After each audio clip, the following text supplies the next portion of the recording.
Creemos que cuando nos paremos enfrente de Dios en el día del juicio, podemos decir que damos testimonio a Dios que lo que supimos que fue revelado a Adán, de tu parte, creímos en ello y lo practicamos. Y lo que fue revelado a Noé, creímos en ello y lo aplicamos. Y lo que fue revelado de ti a Abraham, creímos en ello y lo practicamos. Lo que nos convierte en los monoteístas perfectos de aquellas generaciones. Porque estamos viviendo en una época en la que nunca conocimos a esos individuos en la carne, pero aún así creímos en el negro sobre blanco o en la tinta sobre el papel. Creímos en estas leyes y después de pensar en ello, también estuvimos de acuerdo en que estas leyes eran necesarias para la preservación de la paz y buenas para la salud de la humanidad. Sí. La Escuela de Misterios Divinos.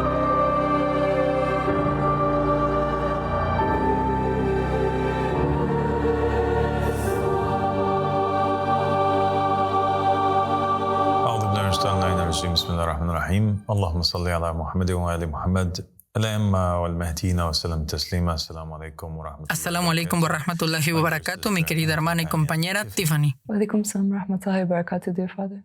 Gracias por acompañarme. Muchas gracias por invitarme hoy. Así que hoy quería hacer un episodio en el que hablemos abiertamente juntos acerca de nuestra visión del mundo. ¿Qué es lo que buscamos conseguir y cómo buscamos conseguirlo? Muchas veces para el mundo exterior o los observadores de afuera, ya sean los que nos ven online o los medios de comunicación, que constantemente están mintiendo y escribiendo artículos de noticias falsas, solo para obtener muchos clics. Quieren algo que sea sensacionalista, que capte la atención de la gente. Y obviamente cosas como el crimen o las sectas siempre captan la atención de la gente. Así que juegan con eso y distorsionan los hechos y la realidad. Y nos hemos enfrentado a este problema en el pasado. Hemos tenido gente, no solamente gente que nos ve en línea, youtubers, gente que para buscar atención o para buscar vistas, especialmente lo viste demostrado durante la ola pasada. Mucha gente se subió al tren, no sabían nada sobre nuestra dawa, sobre nuestras creencias. No buscaron contactarnos ni hablar con nadie que fuera un representante de la fe. Y sin embargo, hicieron estas piezas sensacionalistas online para tener visitas y comentarios y hacer dinero de YouTube o por atención y fama. Lo mismo nos pasó en el pasado con los medios de comunicación. Hubo un periódico alemán en el pasado que publicó un artículo ridículo en el que insinuaban que somos una secta, que habíamos cometido ciertos crímenes, cosas así. Y creo que este artículo fue responsable, en parte, de algunos de los rumores que circulan hoy. Y en realidad terminamos contratando un abogado y llevando a juicio a este periódico. Y ellos inmediatamente buscaron un arreglo fuera de los tribunales, porque ellos sabían que estaban inventando cosas, básicamente. Y estaban esperando o dependiendo del hecho de que la mayoría de la gente no pelea. Así que cuando nosotros sí peleamos, se retractaron. Y tuvieron que pagarnos, o a uno de nuestros miembros en particular, cierta cantidad de dinero para reparar las calumnias o la difamación que habían hecho contra este individuo. Así que hoy queremos hablar con nuestra propia lengua, en nuestro propio nombre, representarnos a nosotros mismos, dejarle claro a la audiencia directamente de nosotros mismos, y esa es una de las cosas hermosas de la época actual. Que la gente ya no tiene que depender de una cierta cantidad de compañías que controlan los medios de comunicación para que les proyecten la imagen que ellos quieran, sino que hoy en día todos dependen más de las redes sociales para sus noticias. Y de hecho, estaba hablando recientemente con una de las Ansar de aquí de la comunidad. Ella estudió leyes, es abogada. Y ella estaba hablando recientemente con una persona que está extremadamente bien conectada. y es una de las personas más importantes de su ramo. Y estaban teniendo una conversación sobre los medios de comunicación. Y decían que hace unos años podría ser correcto decir que la mayoría de la gente dependía de los medios de comunicación, es decir, los periódicos o los canales de televisión, como su principal fuente de noticias, y YouTube e Internet eran algo secundarios. Pero eso se ha invertido hoy en día. Y él decía que se están volviendo totalmente irrelevantes. A nadie le importan ya los principales medios de, entre comillas, noticias. Y todos se están dando cuenta de que solamente son piezas de propaganda y que no significan nada. Así que, ¿quiénes somos nosotros? Nosotros somos un grupo de personas que tenemos una visión del mundo en particular y tenemos el derecho, como cualquier otro ser humano del planeta, a pensar y creer en cualquier cosa que queramos pensar y creer y a vivir nuestras vidas de la manera en que queramos vivir nuestras vidas, en cuanto que no estemos rompiendo las leyes de los países en particular en los que estamos viviendo y en tanto que no estemos dañando a nadie. Así que, para nosotros, nuestra visión del mundo, en términos simples, es que Dios creó a la humanidad, que existe Dios, que existe un creador. ¿Y por qué creemos eso? Creemos en eso por una multitud de razones. Creo que existen razones morales, razones palpables del sentido común, pero también razones científicas de por qué deberíamos creer en un Dios. Y existen entrevistas online con científicos que han señalado que los códigos que se encuentran en el ADN son en sí mismos una prueba de la existencia de un programador o de alguien que puso todo esto junto. Porque si no, sería imposible. Cada vez que se encuentran este tipo de códigos, siempre hay alguien que está detrás de ellos, alguien que está diseñándolos, tanto en los programas de computadora como en cualquier otra cosa. Y existen muchos científicos que son expertos en sus ramos en particular, que también han llegado a esta conclusión y han dicho que sin lugar a dudas hay una mano oculta detrás de esto, hay un creador. Y para nosotros, definitivamente creemos en eso, creemos en Dios. Así que todo se resume en un par de cosas. Número uno, ¿cuál es el propósito de la creación en sí mismo? ¿Qué es lo que estamos obligados a hacer? Y creemos que en las religiones abrahámicas, en el judaísmo, el cristianismo y el islam, está muy claro que Dios amó a la humanidad y creó a la humanidad a su imagen. Creó a la humanidad para que le conocieran. Y quería que la humanidad fuera tan perfecta como fuera posible.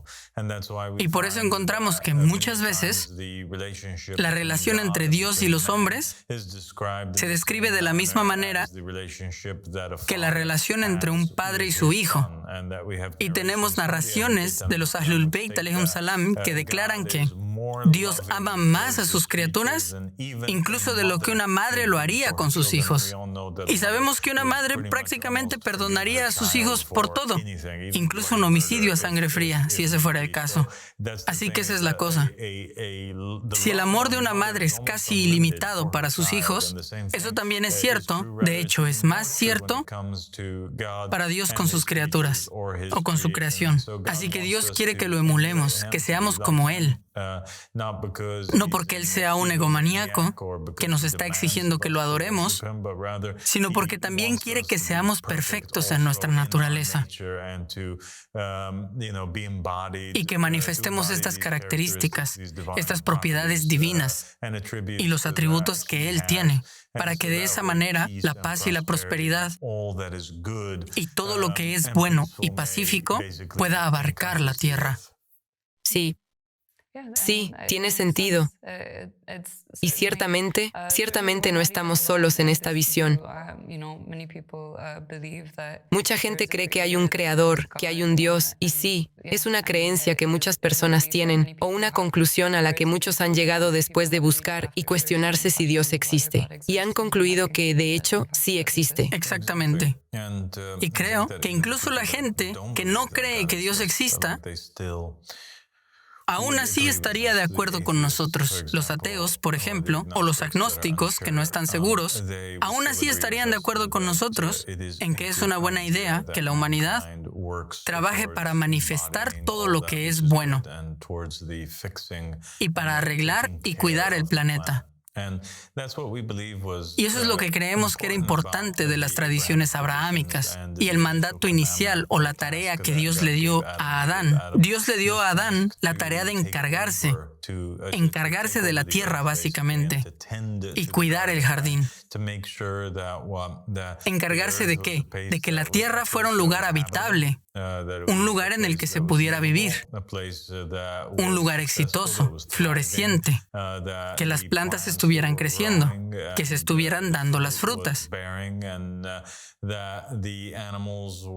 y que los animales estuvieran viviendo en un lugar habitable. Así que eso es lo que nosotros deseamos. No deseamos la destrucción del planeta y sentimos que desafortunadamente la humanidad se ha llevado a sí misma a un lugar en el que están destruyendo el planeta de muchas maneras, no solamente mediante la obtención de armas nucleares y todo tipo de armas que podrían destruir el planeta 10 veces, es más, miles de veces, sino que también sentimos que no están actuando según lo que era la intención de Dios para este planeta. Están contaminando y destruyendo la naturaleza. Están cortando los árboles. Están tirando la basura y los plásticos al agua y al mar. Están envenenando no solamente a la humanidad, sino a todas las criaturas que existen. Y creemos que la amenaza número 1 para el planeta en sí mismo ha llegado a ser la humanidad, los hijos de Adán. Imagínate eso. Dios le dio a Adán la tarea de cuidar el planeta. Pero en realidad lo que sucede es que sus hijos se convierten en la fuerza que amenaza al planeta, que está causando que se vuelva inhabitable, como Mercurio, Venus o todos estos planetas que no tienen vida en ellos. Wow. Así que nosotros ahora tenemos una misión. Los Ansar del Imam el-Mehdi, los creyentes en esta dawa, tienen una misión. Y esa misión es muy clara. Lo que queremos desde el principio y la tarea que se nos ha dado. Se nos ha dado la tarea de asegurarnos que el planeta Tierra sea un paraíso. Que el planeta se convierta en un lugar en el que todas las almas del universo quieran encarnarse, porque se trata de una experiencia increíble, no una experiencia infernal. Queremos asegurarnos de que el planeta esté sano y también lleguemos a conocer a nuestro Creador y establecer una gran relación con Él.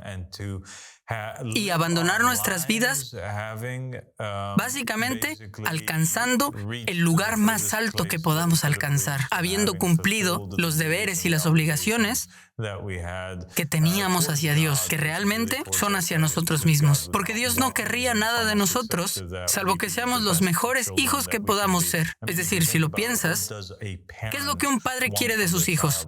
Un padre con sus hijos solamente quiere un par de cosas. Quiere que sean felices, ¿ok? Y quiere que sean exitosos. Quiere que alcancen el potencial más alto que tengan. No quiere que gasten su potencial. Eso es lo que un padre o una madre quieren. Y eso es exactamente lo que Dios quiere de nosotros. Dios solamente quiere, en nuestras creencias, que la humanidad sea feliz y también que alcancemos nuestro máximo potencial. Y alcanzar nuestro máximo potencial significa ¿qué? Significa que nos hagamos no tan ricos como podamos, sino que nos volvamos tan atentos como podamos, tan sabios como podamos, tan amorosos como podamos, tan generosos como podamos, que nos acerquemos tanto como podamos a lo divino en sí mismo. Entonces, y solo entonces, podemos llamarnos a nosotros mismos verdaderos hijos del Creador o de lo divino, ¿verdad? Sí, totalmente. Y eso es lo que cualquier padre querría de sus hijos también. Los doctores exitosos quieren que sus hijos también sean doctores exitosos o que se vuelvan exitosos en aquello que les apasiona a sus hijos, en aquel campo que los lleve a ayudar a tantos seres humanos como sea posible. Sí. Sí, o sea, creo que has tocado un punto muy importante, y es que tiene que haber una solución en el mundo actual. O sea, nuestro sistema de creencias gira en torno a la idea de que tenemos que vivir de acuerdo con nuestro potencial hoy y hacer uso de lo que Dios nos ha dado. Él le dio a Adán el planeta, o le dio el jardín, para que lo cuidara y extrajera todos sus beneficios. Y no vemos que la humanidad realmente esté haciendo eso hoy en día. Vemos que la humanidad en realidad se ha convertido en una fuerza destructiva. Y nosotros estamos llamando, y creemos que es importante, regresar a esa misión original que Dios le dio a Adán, que es cuidar del planeta y alcanzar nuestro máximo potencial, llegar a ser como Dios, porque al final del día somos sus hijos. Exactamente. Y nosotros fuimos creados a su imagen. Así que hasta este punto no creo que nadie nos considere una secta. Creo que hasta este punto, espero, todos los budistas, hinduistas, judíos, cristianos, musulmanes, todos los demás pueblos sobre el planeta, incluso los ateos, espero que estén de acuerdo con nosotros en eso, en que esta es nuestra misión, ser tan buenos como sea posible y cuidar el planeta tanto como sea posible, ¿verdad? Sí, es simple. Es muy simple. Y luego, después de eso, creemos que Dios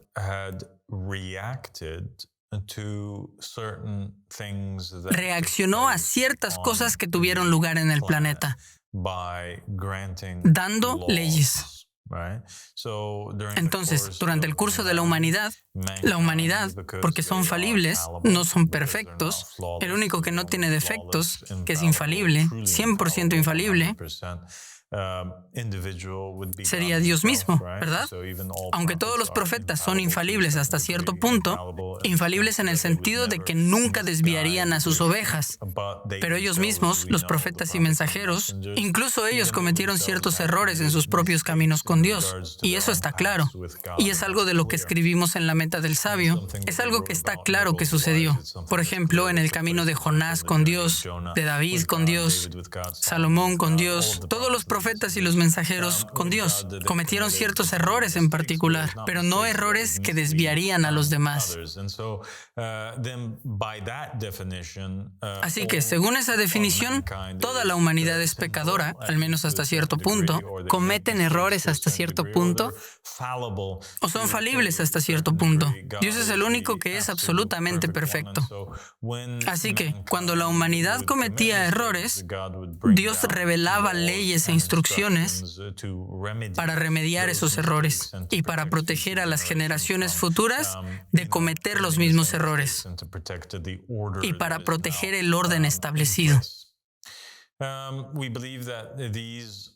Creemos que estas leyes fueron dadas y que es importante adherirse a ellas. Y creemos que, de hecho, la mayoría de estas leyes fueron adoptadas incluso por las naciones que no son creyentes, naciones que no fueron establecidas basándose en una religión en particular. Gobiernos seculares han adoptado estas leyes que se remontan a Dios mismo porque tienen sentido. Se necesitan establecer para poder tener una sociedad armoniosa. Así que creemos que es importante adherirse a estas leyes, y si nos adherimos a ellas, podemos proteger al planeta y proteger a la sociedad y proteger a la comunidad. Y que eso cumpliría uno de los aspectos de nuestra misión, que es cuidar el planeta. Cuidar el planeta implica adherirse a estas leyes, ¿verdad? Y por eso tenemos este concepto en el Islam, que la ruptura de las leyes es igual a esparcir la corrupción en la tierra, o la destrucción del planeta, la contaminación del planeta, mediante estos actos de desobediencia o el desacato de la ley. Porque la ley fue establecida principalmente para salvaguardar el planeta y para mantenerlo como un paraíso o un jardín del Edén, que es lo que inicialmente se suponía que fuera. Y el segundo aspecto, que es conocer a Dios mismo, la respuesta a eso está en que Dios tenga una presencia una presencia física entre la humanidad para que ellos puedan hablar con Él, interactuar con Él, conocerlo y aprender de Él directamente, ¿verdad? Sí. Y creemos que eso se cumple con Dios enviando a un vicegerente, a un mensajero, cuando Él escoge y envía al más sincero de la creación, al más completo de la creación, para tomar a este individuo como un velo, como un avatar, para comunicarse con el resto de la humanidad. Y eso es esencialmente lo que Allah subhanahu wa ta'ala hizo, o lo que fueron los mensajeros de Dios desde la época de Adán hasta el final de los tiempos. Y ese era su rol. Su rol era ser avatares de Dios en la creación, para que la humanidad pueda disfrutar de esa relación con Dios a través de llegar a conocer al mensajero. Y existe este hadiz que hemos mencionado antes, que dice que quien ha encontrado al mensajero de Allah ha encontrado a Allah, porque para los musulmanes la comunicación con el profeta Mohammed era vista como comunicarse con Dios Todopoderoso mismo. Es por eso que tenían obediencia absoluta al profeta Mohammed, porque el Corán decía que todo lo que salía de él era simplemente inspiración, eran las palabras de Dios, ¿verdad? Por eso tenemos versículos en la Biblia que dicen que vendría un profeta de Dios en el que Dios pondría sus palabras. Sí, sí. O versículos en la Biblia que describen a Jesús como la palabra de Dios. Narraciones de los Ahlul Bayt que describen a los imames como las manos de Dios o la cara de Dios con la que Dios mira a la creación, ¿verdad? Así que la relación y el verdadero monoteísmo, la fe unitaria de las religiones abrahámicas, nosotros creemos que se cumple estableciendo una relación con lo divino a través de su cara en la creación, ¿verdad? El Creador no tendría una cara como la tuya o la mía, porque Él está por encima de todo eso, pero Él se comunica con su especie a través de otro de su misma especie. Dios nunca tomaría a un caballo, por ejemplo, como su velo y esperaría que nosotros le entendamos, porque no seríamos capaces de hacerlo. Él no esperaría venir o vendría en la imagen de un alienígena extraño, porque nosotros no podemos entender nada como eso. Por eso hay versículos en el Corán y versículos en la Biblia que dejan extremadamente claro que incluso si Dios fuera a hacer descender a un ángel para comunicarse con la humanidad, lo convertiría en un hombre y lo haría vestirse con las mismas ropas que la gente usa. Así que el ángel incluso estaría vestido como la gente de esa época. Y eso es exactamente, precisamente lo que vemos que ocurre con los profetas y los mensajeros. Ya sea Balaam ibn Baura, cuando se encuentra con un ángel y el ángel tiene la apariencia de un hombre, o Josué, hijo de Nun, cuando va y se encuentra con un ángel del Señor, pero el ángel del Señor aparece con la forma de un hombre, o los ángeles que bajaron y visitaron a Lot y visitaron a Abraham, o el arcángel Gabriel cuando visitaba al profeta Mohammed sallallahu alaihi wa alihi y aparecía en la forma de uno de sus compañeros, Yahya. Y existe este tema que se repite una y otra vez de mensajeros de Dios, ya sean ángeles o simplemente profetas, que Dios utiliza como un medio para comunicarse con la humanidad y que ellos aparecen en la forma de un ser humano. Dios utiliza a un mensajero de entre la gente para que el mensaje sea coherente, para que ellos aprendan y para que se establezca la prueba sobre ellos. No podrías esperar que la gente mire a un ser superior y piense que ellos son capaces de hacer lo mismo. Tienes que enseñar con el ejemplo, y eso es lo que Dios hace. Nos enseña con el ejemplo, al tomar a un hombre como velo, al insuflar en ese hombre con su espíritu y enseñarnos cómo se hace y hacer que nos demos cuenta que nosotros también tenemos un espíritu y que nosotros también podemos hacer como hizo el Espíritu de Dios a través de este profeta o mensajero. Sí, Sí, o sea, creo que está sumamente claro, tal como lo has explicado, que así es como Dios ha actuado a lo largo del tiempo. Él ha enviado mensajeros en forma de seres humanos, e incluso las escrituras hablan de cómo envió ángeles en forma humana para comunicarse con la gente. Y es simplemente lógico que esta sea la única manera en que los seres humanos puedan ser alcanzados. Y pienso que las personas, incluso si no creen en el mensajero vivo, también se apoyan en las historias de los profetas y mensajeros para aprender sobre Dios y sobre los atributos de Dios. Pero el problema con eso es que es como cuando lees un libro, ¿verdad? Le aplicas tu propia imaginación a la historia. Así que no estás recibiendo la realidad sin filtros del mensajero de Dios. En realidad, estás aplicando tu propia imaginación a estas historias que están registradas en las Escrituras. Por eso tiene sentido que Dios envíe a un mensajero vivo para estar entre la gente, porque esta es la única forma de recibir esa realidad y el mensaje de Dios sin filtros. Totalmente. Así que al principio Él envía a Adán, insufla su espíritu en Adán. Adán y Eva, ellos procrean y tienen descendientes. La humanidad comienza a florecer. ¿Por qué? Porque Dios le dio a Adán un mandamiento. Le dio un mandamiento de ser fructíferos y multiplicarse. Y nosotros creemos que este mandamiento es un mandamiento de casarse, de tener hijos. Y creemos que eso es bueno.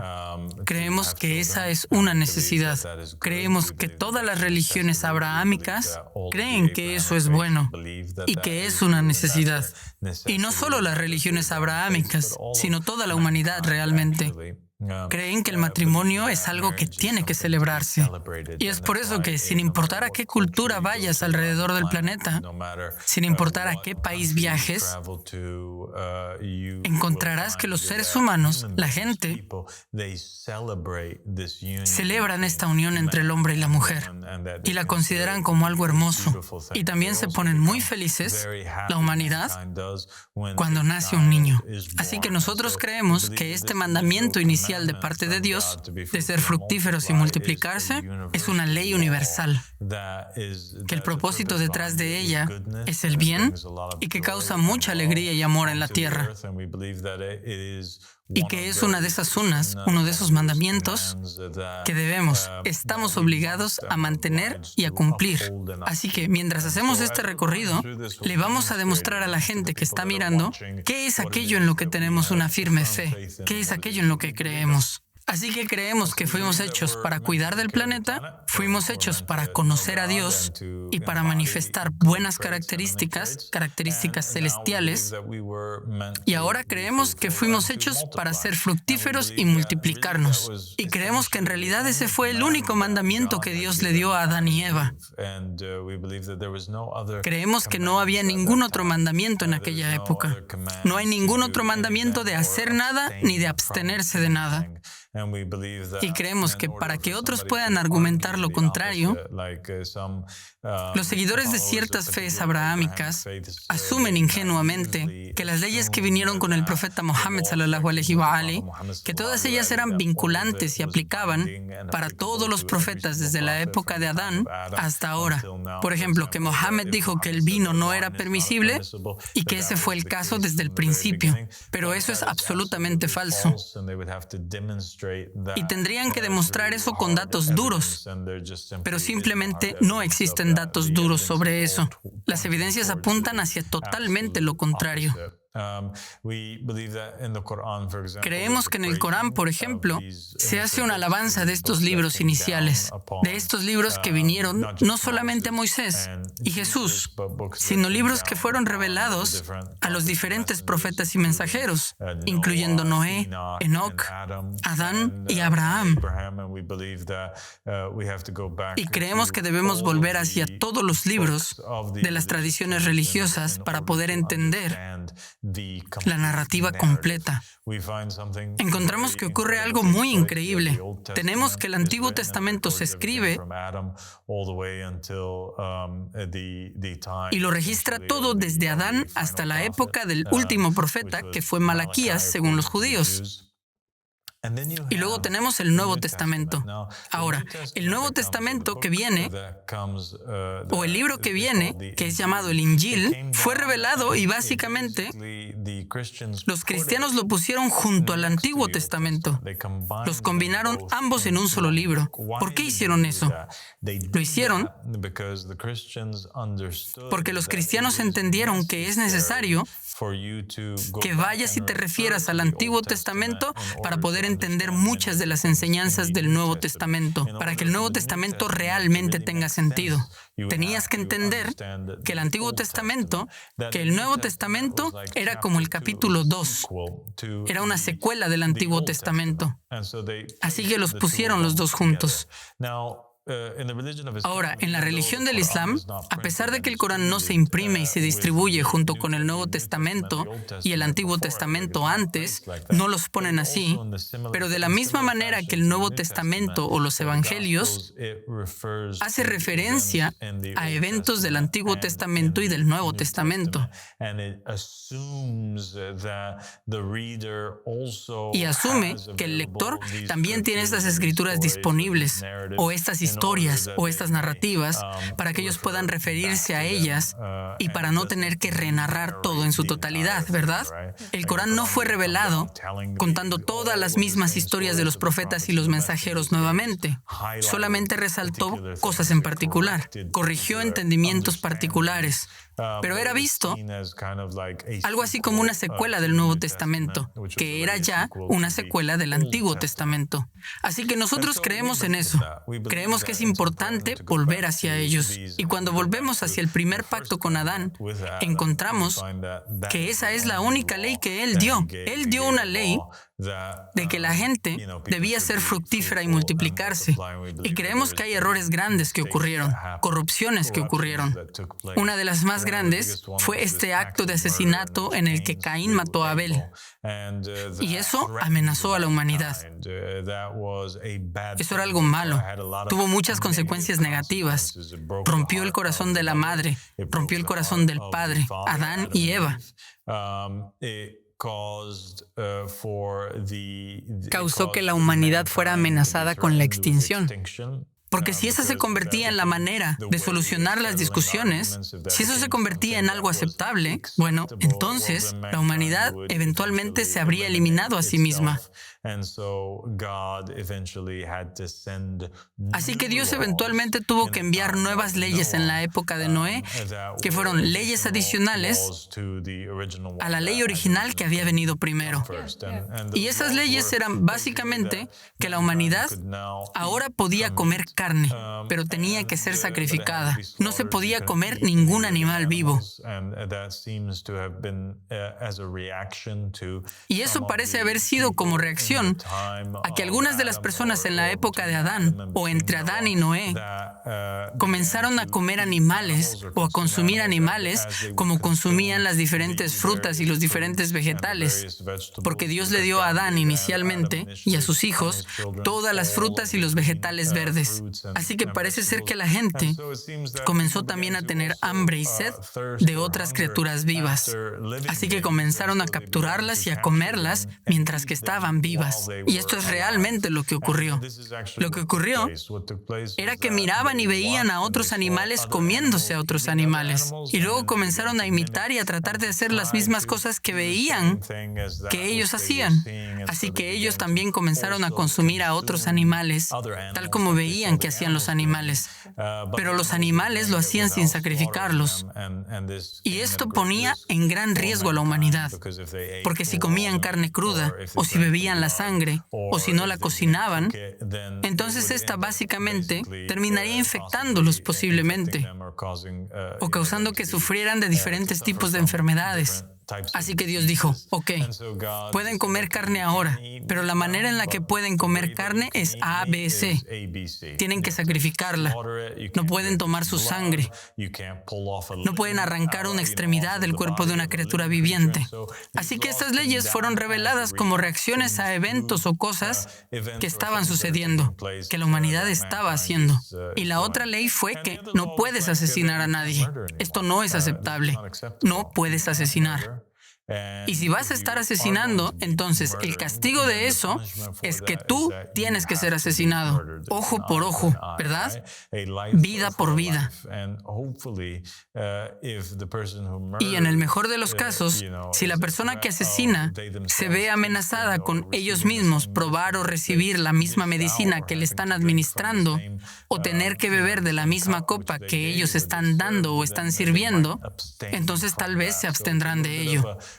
Así que es un castigo un poco duro, pero es una ley necesaria que fue revelada y un castigo necesario. Ok, entonces todas las enmiendas a los mandamientos originales son para el beneficio de la humanidad. Son reacciones a cosas que amenazan el bienestar de la humanidad. Así que al final del día el mensaje es el mismo, que Dios quiere que la humanidad sea cuidada. Totalmente. Y Él simplemente está dando mandamientos basados en eso. Totalmente. Y para nosotros, como Ansar, miramos estas leyes no éticas y nos decimos a nosotros mismos, ok, en eso definitivamente estamos de acuerdo. Estamos de acuerdo en que debemos matar al animal primero. No podemos consumir animales vivos. Eso realmente nos va a lastimar a nosotros y realmente va a lastimar a los animales. Así que sí, tiene sentido. Ayuda con la misión que tenemos, que es la preservación de la paz en el planeta. Y debemos cumplir con eso. Así que nosotros, como Ansar del Imam al-Mahdi, nosotros revivimos y nos adherimos a esta ley no ética. Y también creemos que el asesinato es corrupción en la tierra. Y no estamos de acuerdo con ello en absoluto. Y no pensamos que la humanidad y las almas de la humanidad hayan sido enviadas a la tierra para ser aterrorizadas al ser asesinadas por otro individuo. Creemos que eso es un gran mal. Sí. Y creemos que todos estos 3 mandamientos de ser fructíferos y multiplicarse, el sacrificio de los animales y también el abstenerse del asesinato, todas estas leyes son leyes que toda la humanidad o la mayoría de la humanidad estaría de acuerdo con nosotros en ellas. Creemos que cualquiera que no esté de acuerdo con eso sería realmente un villano o alguien que es simplemente abiertamente malo. Sí. Es decir, las sociedades seculares han adoptado mucho de esto, tal como dijiste antes. Exactamente. Las sociedades seculares creen que los animales tienen derechos y que no podemos simplemente consumirlos vivos. Ni siquiera podemos sacrificarlos sin aturdirlos primero, según la sociedad occidental, para que el animal, según su opinión, no sienta el dolor del acto del sacrificio. Así que he ahí cuán importante es esta ley incluso para las sociedades seculares y para la gente que no cree en Dios. Y pienso que en las leyes no éticas, este es el primer punto de desacuerdo, sin embargo, que podemos tener con la religión del judaísmo. Y eso se debe a que los judíos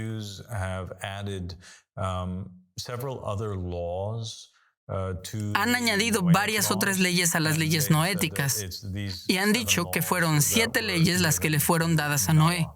2 de ellas las hemos mencionado.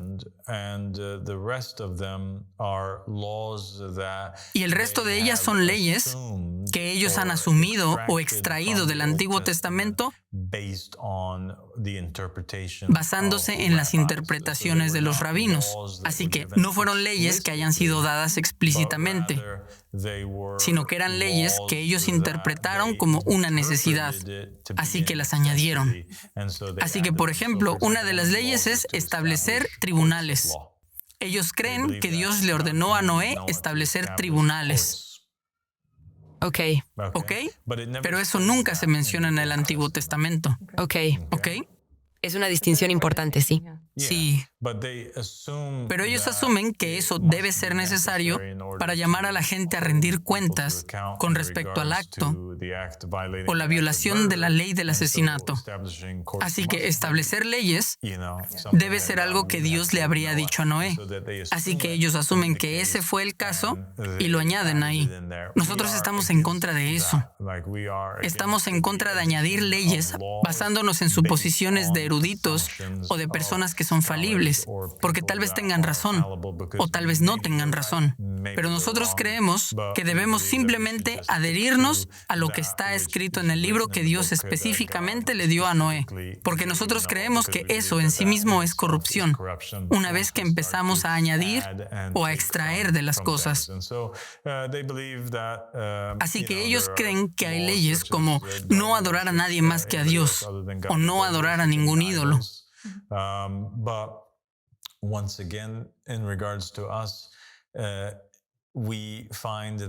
Pero una vez más, en cuanto a nosotros encontramos que en las narraciones del Islam, por ejemplo, el fenómeno de la adoración de ídolos es algo que, según algunas narraciones, ocurrió después de la muerte de Noé. Así que ese fue el comienzo de la idolatría.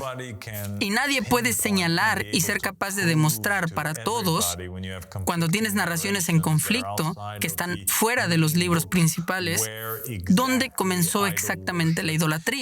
¿Comenzó antes de Noé, durante la época de Adán y las generaciones de Adán? Hay algunas narraciones judías que más o menos dan a entender o dicen eso. ¿O es que la idolatría comenzó durante la época de Noé? ¿O comenzó después de Noé? Y porque existe desacuerdo con respecto a eso, pero nosotros sabemos que la Biblia y el Corán aceptan el Antiguo Testamento, y porque el Corán y la Biblia no especifican ni corrigen este punto con respecto al Antiguo Testamento, creo que simplemente debemos ir al libro y tomar exactamente del Antiguo Testamento lo que está escrito. Y lo que está escrito ahí es que solamente hubo 2 nuevas leyes adicionales que fueron añadidas en la época de Noé. Y estas fueron las que ya mencionamos.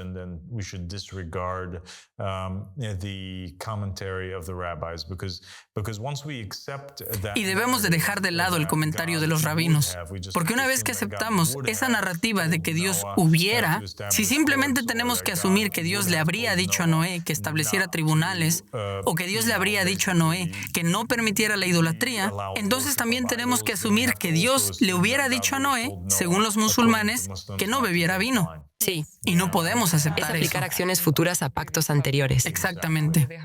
Y realmente no es así como ha funcionado a lo largo del tiempo. Los nuevos mandamientos vienen con las nuevas acciones, son una respuesta a las nuevas acciones. Así que no puedes emitir un juicio basado en algo que sucederá en el futuro. Exactamente. Tiene sentido. Pero lo que sí sabemos es que para el momento en que llegamos a Abraham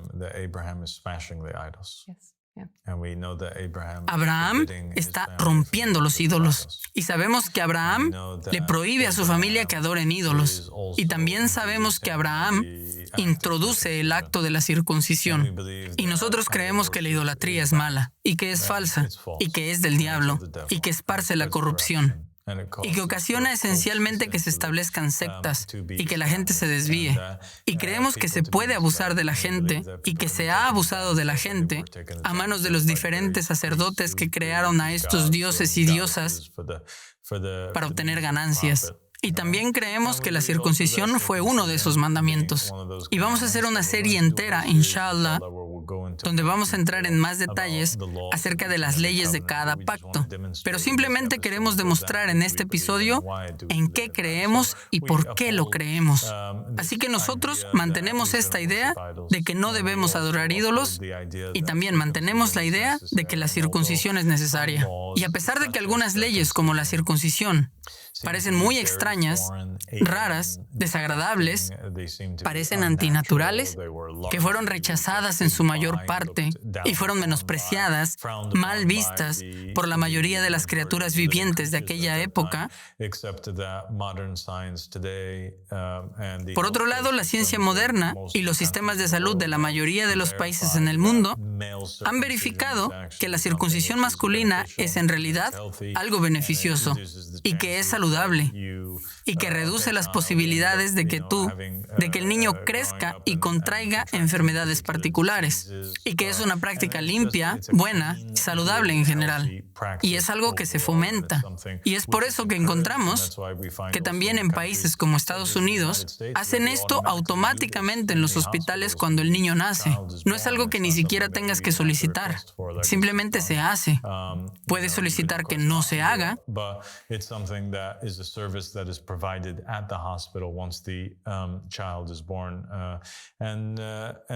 Pero es algo que es un servicio que se ofrece en el hospital una vez que el niño nace. Así que nosotros creemos en eso y lo aceptamos. Y creemos que al aceptar estas leyes que le fueron dadas a Adán, y al aceptar estas leyes que le fueron dadas a Noé, y al aceptar estas leyes que le fueron dadas a Abraham,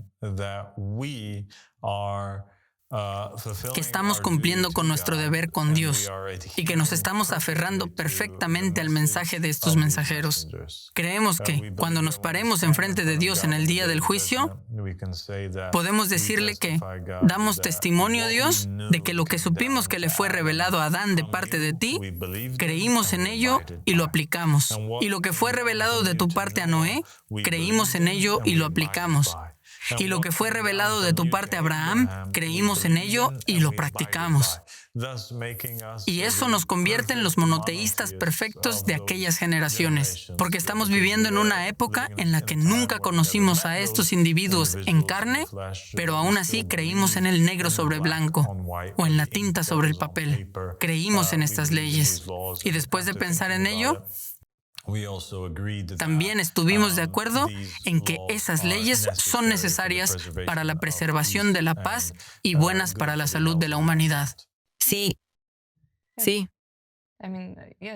O sea, sí tiene sentido. Seguimos toda la verdad que vino antes en cada pacto entre Dios y la humanidad. Exactamente. Y como dije, vamos a hacer una serie completa al respecto. Pero tal como hemos ya hablado acerca de los 3 primeros pactos, también creemos que tenemos el deber de cumplir todas las leyes mosaicas que Dios le entregó a Moisés. No la interpretación de los rabinos, no la interpretación de los sacerdotes cuando se trata de las leyes que le fueron dadas a Jesús, no la interpretación de las leyes que le fueron dadas a Mohammed, interpretadas por los sheikhs y los imames, sino aquello que específicamente le fue dado a cada uno de esos individuos, aquellos rostros de Dios en la creación, aquellos profetas y mensajeros. Y creemos que al haber hecho eso, también encontraremos un fenómeno particular que no hemos encontrado aún en los primeros 3 pactos. Y eso es la abrogación de leyes o la modificación de leyes, el cambio de leyes particulares, lo cual se convierte en un punto de mucho debate, un punto de tensión entre judíos, cristianos y musulmanes, porque cada uno de ellos cree que su pacto, bueno, especialmente los judíos, ellos creen que su pacto no cambió nada del pasado,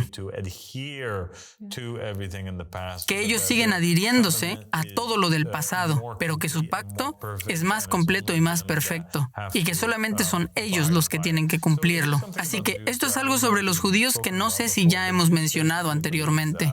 Pero los judíos básicamente creen que toda la humanidad estaba bajo las leyes de Noé. Ok. Pero entonces, cuando vino el acto de la circuncisión y también las leyes mosaicas en particular, ellos fueron sacados de esa categoría noética. Es ahí cuando se volvieron especiales. Ok, sí, ese es su pacto Es ahí especial. cuando se volvieron distinguidos. El pueblo elegido, sí. El pueblo elegido. ¿Por qué? Porque el pueblo elegido tenía que cargar. Ellos fueron lo suficientemente adecuados o fueron lo suficientemente buenos como para poder cargar más leyes adicionales que el resto de la humanidad no tenía el poder de cargar. Ellos tenían el poder y la determinación de cargar esas leyes en particular. Así que cuando vienes hacia ellos más tarde y les dices, bueno, algunas de estas leyes que ustedes estaban cargando ahora han cambiado, ahí es donde ellos tienen un gran problema. Y ese es uno de los grandes problemas que ellos tuvieron con Jesús. Así que, conforme vayamos haciendo este recorrido, el Qa'im es conocido como aquel que le da vida a la Sharia. Así que eso es exactamente lo que nosotros estamos haciendo en esta comunidad hoy en día. Y es lo que vamos a continuar haciendo. Estamos en el proceso de darle vida a las antiguas jurisprudencias. Así que nosotros cumplimos. Hoy en día, nosotros estamos cumpliendo con el primer pacto. Perfectamente. El segundo pacto pacto, también cumplimos con él perfectamente. El tercer pacto, con respecto a la circuncisión, no nos hemos encontrado todavía con ello como comunidad. No lo hemos abarcado completamente aún, y lo vamos a abarcar completamente en su propio episodio. ¿Pero a qué me refiero con eso? Me refiero a que hay miembros de nuestra religión hoy en día que no están circuncidados, pero que en algún punto, cuando lo expliquemos y cuando publiquemos ese capítulo del libro, La Jurisprudencia Divina, será obligatorio para todos aquellos adultos que no están circuncidados que se circunciden si es que quieren seguir esta fe perfectamente. ¿Se entiende? Sí, definitivamente se entiende. Y luego vamos a llegar al cuarto pacto, que es el pacto de Moisés. Y vamos a tener que cumplir y darle vida y enseñar a nuestros seguidores los mandamientos que Dios le dio a Moisés y le dio a los hijos de Israel.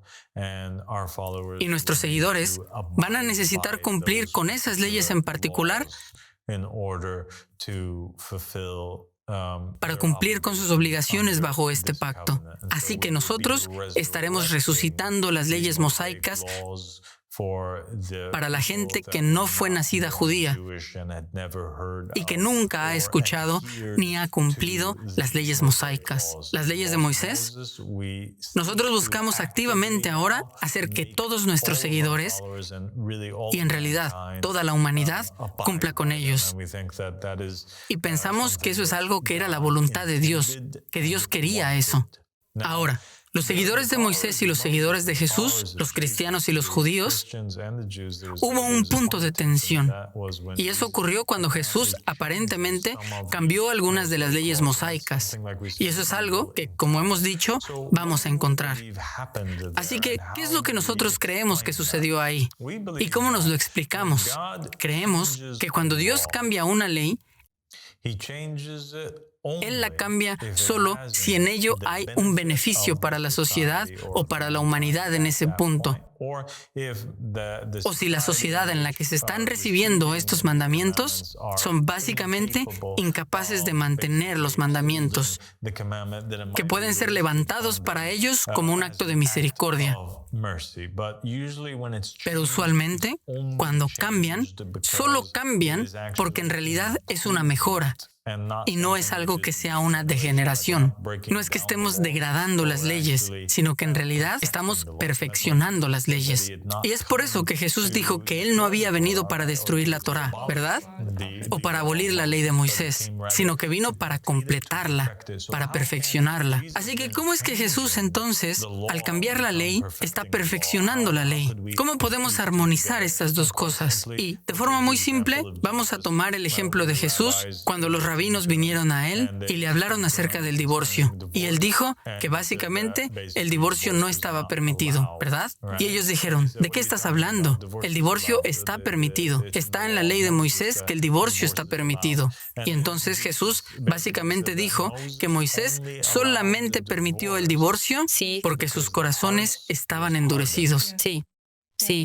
¿Ok? Pero Dios no quería que fuera así desde un principio. Pero que ningún hombre separe lo que Dios ha juntado. Sí. Así que la intención original de Dios, cuando dio el mandamiento de ser fructíferos y multiplicarse, era que el hombre y la mujer se juntasen y que nunca se separaran, que se completaran el uno al otro y se convirtieran en uno solo, pero que nunca se separaran. Pero si entonces más tarde ellos se separan en la época de Moisés, no era porque Dios apoyara el divorcio o pensara que era algo bueno o lo respaldara, sino que en aquella época Él simplemente no puso una carga demasiado pesada para la gente, revelándoles la realidad completa de su voluntad. ¿Ok? Sí. ¿Tiene sentido? Sí, tiene sentido. De hecho, es muy importante entender que cada cambio que encontramos, la abrogación de leyes, es en realidad este proceso de perfeccionar lo que Dios había querido o deseado. Exactamente.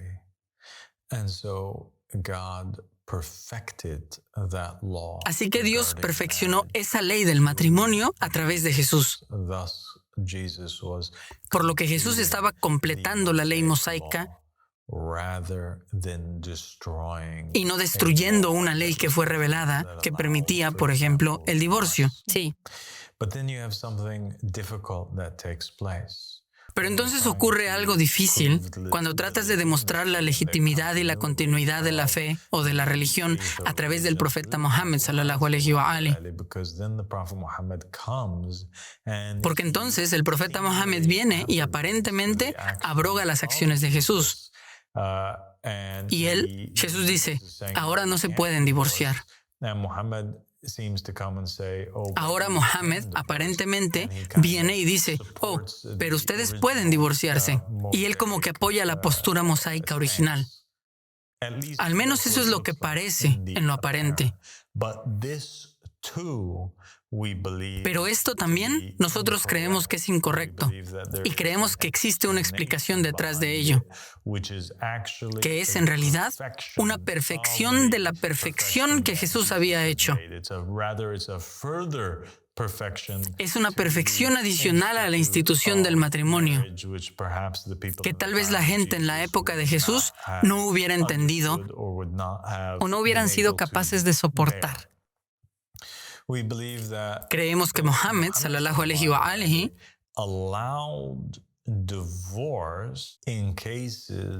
permitió el divorcio en casos como aquel que tuvo lugar en Medina, en la ciudad del profeta, cuando los muhajirín llegaron y se encontraron con los ansar. Y muchos de los creyentes ahí tenían 2 o 3 o 4 esposas. Y algunos de los creyentes que estaban con el profeta, que emigraron con ellos, eran esclavos, eran pobres, no tenían nada, no tenían esposas.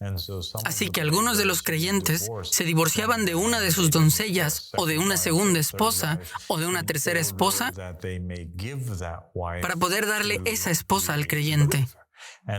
Y entonces Mohammed sallallahu alaihi wa alihi estaba haciendo un par de cosas. En realidad, estaba confirmando aquello que Jesús le había ordenado a sus discípulos que hicieran, que era amarse los unos a los otros. Porque el acto más grande de amor sería dar tu propia vida por tu hermano. Entonces, ¿qué hay de tu esposa? ¿O qué hay de tus pertenencias? Dar a tu esposa, en este caso, no sería un acto de divorcio, sino que sería un acto de amor, sería un acto de desapego, sería un acto de cumplir con el pacto de Jesús. Así que este acto de divorciarse de una segunda o una tercera esposa estaría más en línea con el plan original de Dios y con la manera en la que Él originalmente ordenó las cosas, en el marco original de la institución original del matrimonio, que era monógamo en la época de Adán, en donde estaba Adán casándose con Eva y no Adán casándose con muchas mujeres. Así que el que Mohammed sallallahu alaihi wa alihi permitiera el divorcio en este caso, también era un paso hacia un hombre con una mujer, en lugar de ser un hombre con muchas mujeres, ¿verdad? Sí. Y en eso vemos que hay una gran sabiduría y que no es una deconstrucción de la ley, sino que es una perfección adicional de la ley que era necesaria para la época y el lugar en el que el profeta Mohammed sallallahu alaihi wa alihi fue enviado. Y fue diseñado no para abrogar, sino para perfeccionar y para permitir que la comunidad creyente floreciera.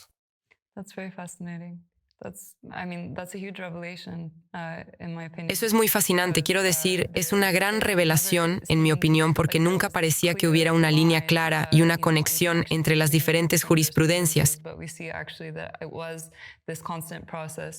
Pero en realidad vemos que fue un proceso constante de perfeccionar la jurisprudencia para alcanzar la jurisprudencia ideal que Dios deseaba para la humanidad.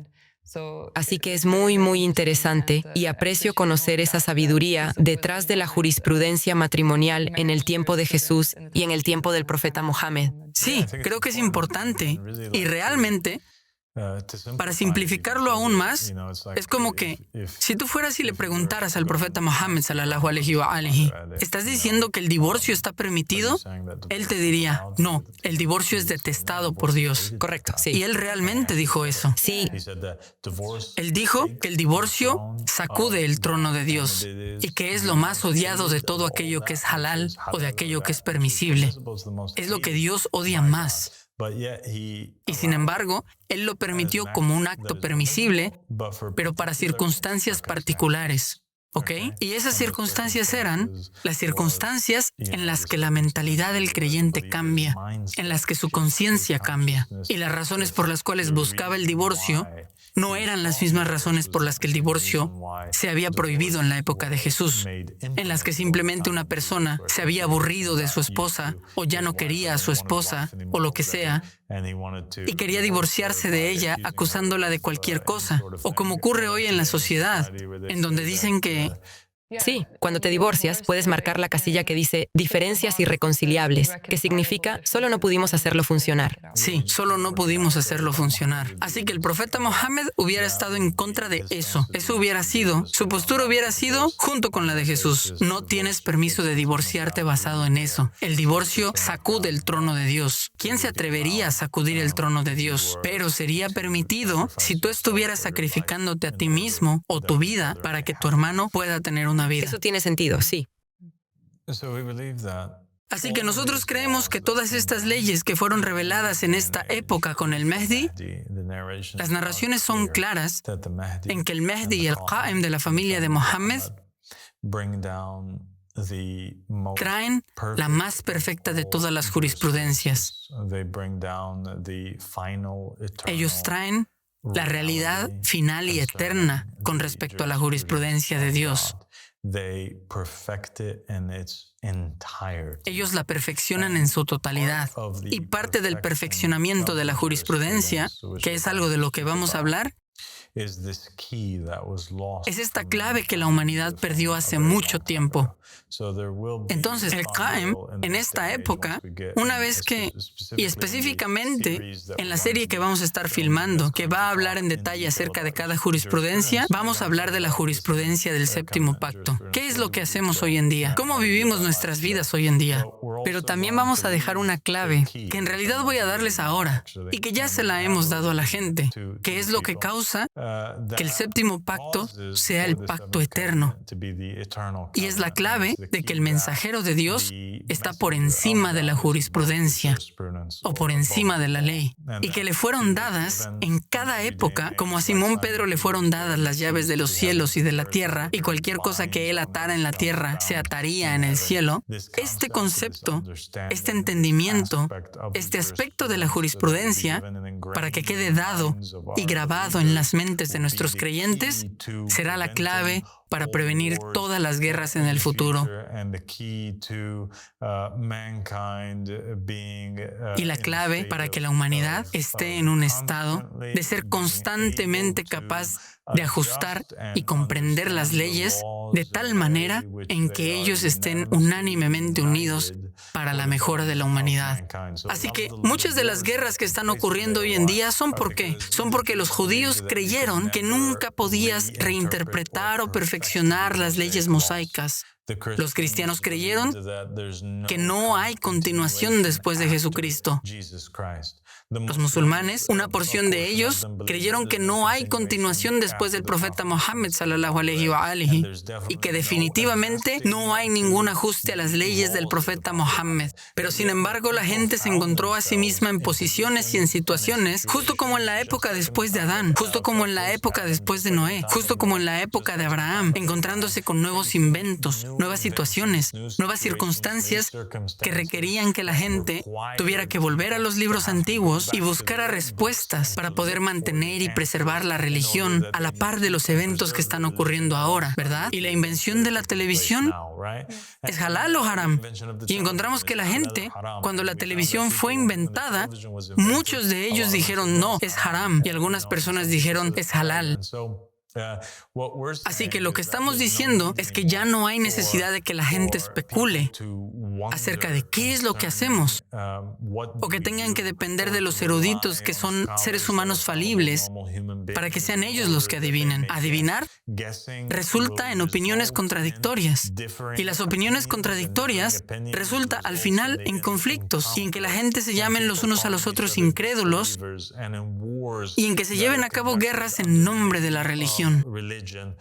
Sin embargo, si creemos en este concepto de que Dios existe en la creación detrás de un representante, o de un profeta, o de un mensajero, o de un imam, o de un Mahdi, o de un guía en cada época, y que este guía, o este rostro de Dios, este contenedor del Espíritu de Dios, este avatar de Dios, que Él es en realidad el legislador. Él es el que da las leyes. Él está por encima de la jurisprudencia, que el sábado fue hecho para servir al hombre y no el hombre para servir el sábado, tal como Jesús lo enseñó. Si creemos en este concepto de que el hombre está por encima de la ley, entonces sabremos que el más virtuoso de cada época tiene que tener el privilegio de perfeccionar aún más las leyes de acuerdo con lo que Dios le inspire a hacer y lo que Dios le revele en su corazón. Él será capaz de ajustar las leyes y de unir a toda la humanidad bajo su sabiduría, sin nunca destruir la jurisprudencia de los anteriores profetas y mensajeros, sino más bien perfeccionando constantemente todas las jurisprudencias de los anteriores profetas y mensajeros, y de los Mahdis y de los guías, interpretando para ellos en cada época, porque hay aspectos de la jurisprudencia que están codificados ahí que nunca serían entendidos por la gente de la época, sino que necesitan que alguien en el futuro sea aquel que realmente los entienda y los restaure y reforme la religión de vuelta a su origen. Y es por eso que los musulmanes tienen en sus tradiciones que este trabajo es llevado a cabo por el Mahdi, quien en realidad tiene el entendimiento correcto de su época. Y es por eso que tenemos estas otras narraciones que declaran que hay un mujaddid o un renovador en cada siglo que viene y que interpreta correctamente el libro y la ley de acuerdo con la época en la que está viviendo. Y esa persona, nosotros lo llamamos el imam de la época. Así que esta clave, este concepto, este entendimiento es el aspecto más importante del séptimo pacto, que todos los creyentes deben cumplir con este aspecto, que estas llaves le permiten al Mahdi, al guía, interpretar correctamente y perfeccionar la ley en cada época. Sí. Sí, creo que está muy claro. Y bueno, pintaste una imagen muy clara de que sabemos que debe haber una interpretación correcta de estas escrituras, y ¿quién la tendría sino el guardián de las llaves? Estas son las llaves que se pasan de un hombre de Dios a otro, y es por eso que necesitamos al hombre de Dios, a aquel que reforma la religión en esta época, para entender la jurisprudencia perfecta y lo que Dios siempre quiso para nosotros. Así que te agradezco mucho por explicar por qué creemos en lo que creemos y lo importante que es para el beneficio de la sociedad hoy en día. Dios te bendiga, Tiffany. Así que, en conclusión, solo quiero decir que para nosotros el objetivo es unir a la humanidad y detener toda la corrupción sobre la tierra, y vivir según las leyes que Dios quería para la humanidad. Y creemos que la correcta interpretación de las leyes, ya sean las noéticas, las adámicas, abrahámicas, mosaicas, jesuitas o mohamedíes, que la correcta interpretación de todas estas leyes al final será una verdad sobre la cual toda la humanidad pueda unirse y aceptar. Y eso es lo que queremos hacer. Tenemos el sueño de unir a la humanidad. Queremos vivir en un estado de paz. Queremos irnos de esta tierra habiendo dejado algo más bello y estable para nuestros hijos. Queremos que esta experiencia en el planeta Tierra sea una que esté llena de amor e iluminación y no una que esté llena de horror, terror, derramamiento de sangre y caos. Y creemos que al adherirnos a las leyes, al difundir las leyes, al educar a la gente sobre las leyes de los diferentes pactos y de las diferentes religiones, y al adoptarlas todas juntas, y al revelar que el séptimo pacto en realidad tiene estas leyes y la adhesión a estas leyes como uno de sus aspectos,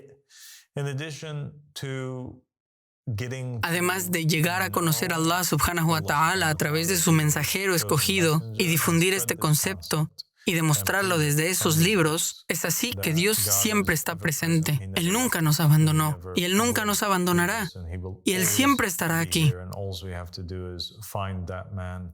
Y todo lo que nosotros tenemos que hacer es encontrar a ese hombre, como quiera que quieras llamarlo, el hombre más sabio sobre el planeta, o el rey filósofo, o el profeta, o el mensajero. Queremos que incluso los ateos, Tiffany, que no están de acuerdo con nosotros en la naturaleza de nuestra creencia con respecto a ese individuo particular, queremos que se unan a nosotros en un deseo de que ese individuo nos gobierne. ¿Ok? Y creemos que incluso si ellos no reconocen que Él es el velo de Dios,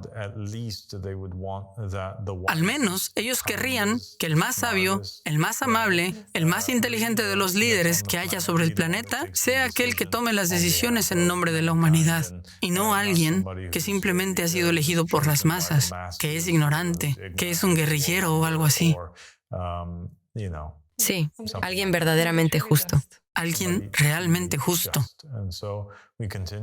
Así que continuaremos, inshallah, en episodios futuros, nuestra discusión sobre una variedad de cosas. Y que Dios te bendiga, Tiffany, y gracias. Muchas gracias, Padre. Assalamu alaikum. Alaikum salam.